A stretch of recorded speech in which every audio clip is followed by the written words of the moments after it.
ladies and gentlemen, nizere ko mumeze neza aho dukurikiranye gatanu kuri gatanu njye mugiye kubana muri aya makuru nk'ibisanzwe nifuriza aho dukurikiranye kuri YouTube channel Happy New Year kandi umwaka mushya muri rusange. Njye mugiye kubana muri aya makuru amakuru tugiye kubagezaho ni amakuru avugwa hano muri showbiz nyarwanda.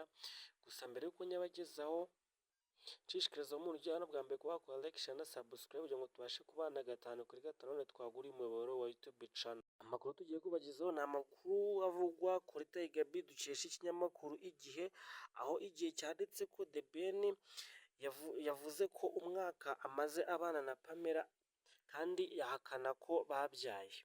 The Ben yagaragaje ko umwaka amaze arushinze na Pamela hari byinshi byahindutse mu buzima bwe birimo no gusezera bimwe mu myitwarire ya gisore ndetse ahakana ibivugwa ko babyaye. Kandi uyu muhanzi warushinze na Pamela kuwa 23 Ukuboza 2023 umwaka ushize, uri kwizihiza umwaka ushize arushinze, yabigarutseho mu kiganiro yagiranye na Radio Rwanda.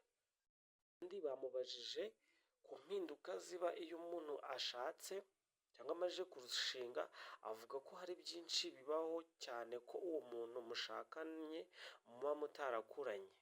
Yongera arivugira ati ubu uba ugiye kubana n'umuntu mutakuranye, mutareranywe kandi mutanamenyeranye, uba ugomba kumenyera ikintu akunda nawe akamenyera ibyo ukunda.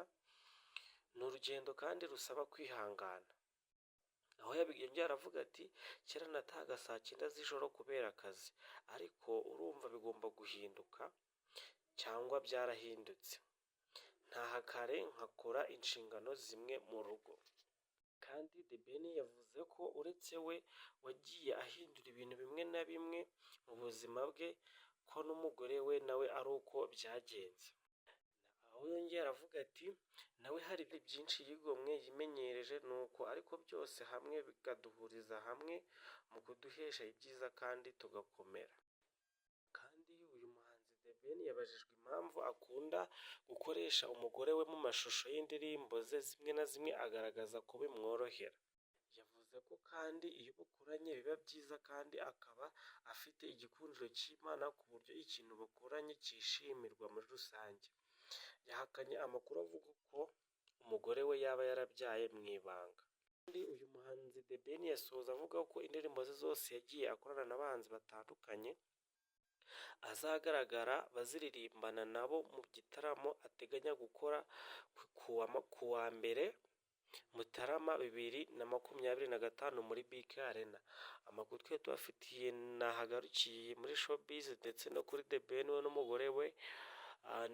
Nifuriza uwo muntu dukurikiranye umwaka mushya muhire, nanone kuba wakora like, share na subscribe ngo tubashe kubana gatanu kuri gatanu. Ciao ciao, mukomeze mugire ibihe